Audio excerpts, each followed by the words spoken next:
शेवग्याच्या शेंगाची भाजी या ठिकाणी आपली खूपच मस्त झणझणीत झालेली आहे।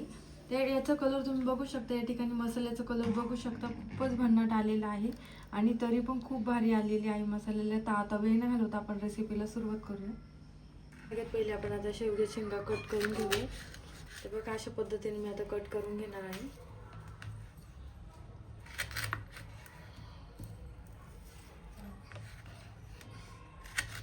आपल्याला कट करताना अशा लांब साईजमध्येच कट करायचे, आपण भाजी करणार आहोत त्यामुळे बघा मी एवढ्या साईजमध्ये कट करून घेतलेलं आहे। कट केल्यानंतर आपल्याला वरचे जे साल असतात ते सर्व असे काढून घ्यायचे आहे, म्हणजे आपल्या शेंगा ज्या आहे त्या व्यवस्थित शिजतात।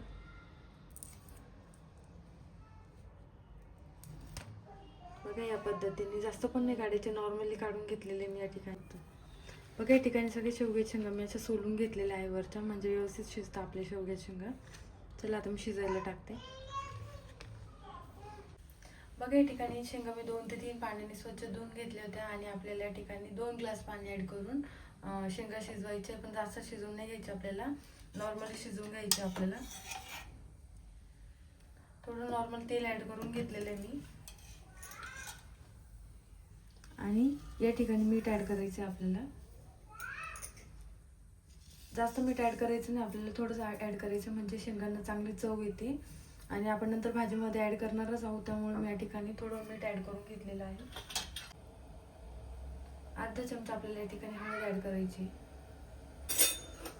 हळद ॲड केली का आपल्या शेंगांना खूप चांगली चव येते, त्यामुळे मी या ठिकाणी हळद आणि मीठ ॲड करून घेतलेलं आहे। शेंगा आपल्याला 5 ते 10 मिनिटं चांगले शिजवून घ्यायचे आहे।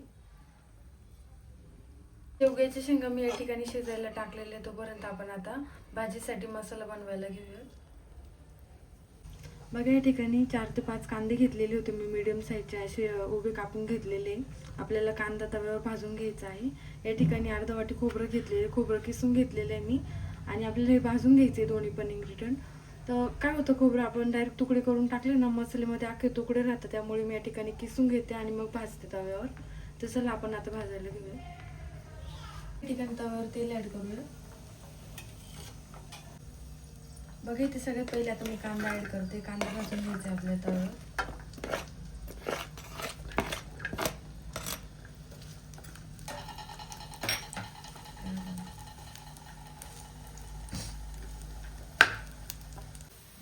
बघा या ठिकाणी कांद्याला मस्त गोल्डन ब्राऊन कलर आलेला आहे, तर आपण आता कांदा काढून घेऊया। कांदा मी या ठिकाणी भाजून घेतलेला, आपण आता खोबरं ॲड करून घेऊया।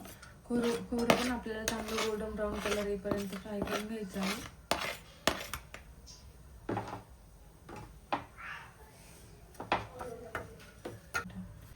बघा या ठिकाणी खोबरं पण भाजून घेतलेलं आहे मी। तव्यावर जेव्हा भाजत होती तेव्हा मोबाईलचं स्टोरेज फुल झालं, त्यामुळे व्हिडिओ काढलीच नाही याची तव्यावरून काढताना।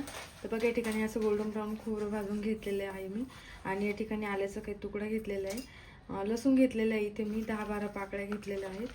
तर या ठिकाणी कांदा पण भाजून घेतलेला आहे, कोथिंबीर घेतलेली आहे।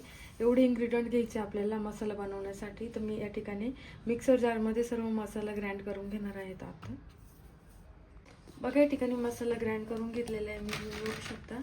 या ठिकाणी अशा पद्धतीने आपल्याला मसाला बारीक दळून घ्यायचा आहे। आपण या ठिकाणी आता शेंगा शिजवायला ठेवल्या होत्या, ते शिजलंय की नाही ते बघूया। बघा या ठिकाणी आपल्या शेंगा पण शिजलेल्या आहेत, आपल्याला पूर्ण शिजवून नाही घ्यायच्या, नॉर्मली मी या ठिकाणी शिजवून घेतलेले आहे। आपल्या भाजीमध्ये पण काही शेंगा शिजतील, त्यामुळे या ठिकाणी फक्त 50% आपल्याला शिजवायचं आहे।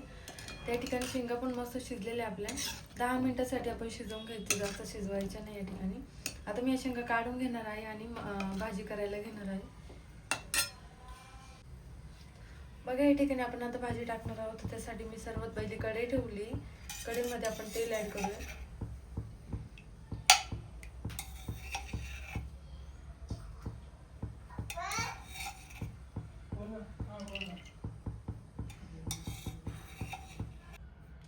तेल ॲड करून घेतलेले मी कढईमध्ये, तेल गरम झालं की आपल्याला आता मसाले ॲड करायचे। त्या ठिकाणी 1 चमचा मी मालवणी मसाला घेतला आहे, अर्धा चमचा या ठिकाणी गरम मसाला घेतला आहे, 1 चमचा या ठिकाणी घरगुती लाल मिरची घेतलेली आहे, अर्धा चमचा हळद घेतलेली आणि 1 चमचा या ठिकाणी धना पावडर घेतलेली आहे। तर हळद मी या ठिकाणी कमीच घेतलेली, आपण शेंगा शिजताना पण ॲड केली होती थोडी, त्यामुळे एवढे मसाले घेतलेले आहेत मी, आपण ॲड करूयात।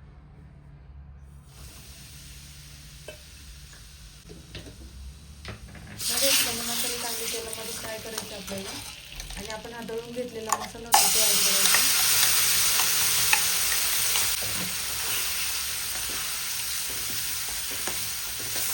मसाला चांगला मिक्स करायचा सर्व या तेलामध्ये, म्हणजे बघा व्यवस्थित फ्राय होता आपला मसाला.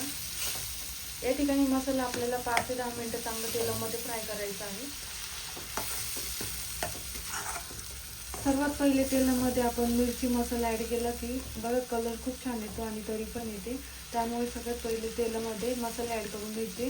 मग आपण वाटण दळलेलं असतं ते ॲड करून घ्यायचं आहे आणि त्यामध्ये 5 ते 10 मिनिटं चांगला मसाला हाय फ्लेमवर फ्राय करायचा, म्हणजे मसाल्याला चव खूप छान येते आणि भाजीला पण चव चांगली येते.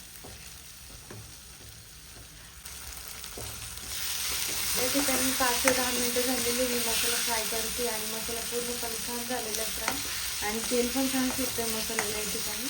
तर आपण आता ज्या शेंगा शिजवून घेतलेल्या होत्या त्या ॲड करून घेऊया.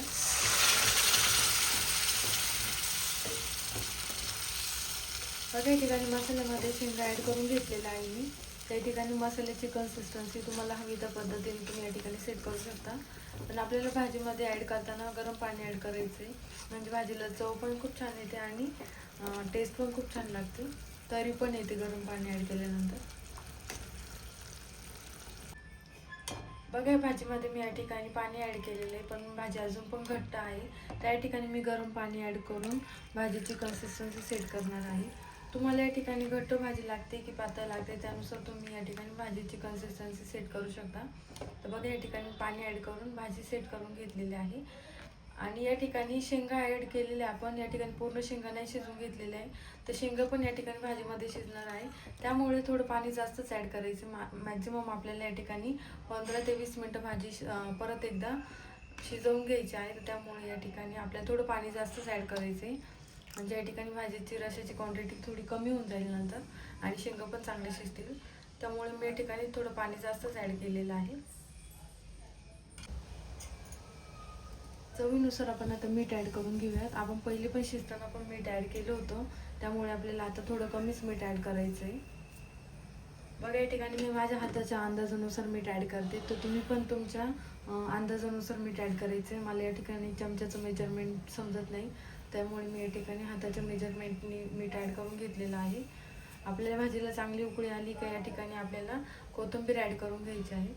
बघा भाजीला चांगली उकळी फुटलेली, तर मी या ठिकाणी कोथिंबीर पण ॲड करून घेते.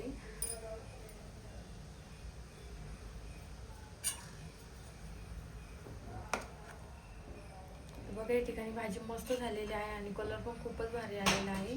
तर आपण आता 10 ते 15 मिनिटं आपल्याला भाजी चांगली शिजवून घ्यायची आहे, म्हणजे मसाला पण चांगला शिजतो आणि शेंगा पण चांगले शिजतात. बघा या ठिकाणी शेवग्याच्या शेंगाची भाजी आपली झालेली आहे. त्या ठिकाणी तुम्ही बघू शकता शेंगा पण खूप भारी शिजलेली आहे या ठिकाणी आणि तरी पण खूप छान आलेली आहे. बारीक गॅसवर मी या ठिकाणी 10 ते 15 मिनिटं भाजी चांगली शिजवून घेतलेली आहे. त्यामुळे या ठिकाणी कन्सिस्टन्सी पण बरोबर सेट झालेली आहे. तसे अशाच पद्धतीने तुम्ही घरी नक्की करून बघा. तुमची भाजी कशी झाली मला हे कमेंटमध्ये नक्की कळवा. चॅनलवर नवीन असेल तर चॅनलला सबस्क्राईब करा, त्याचबरोबर बेल आयकॉन देखील प्रेस करा. Thank you so much.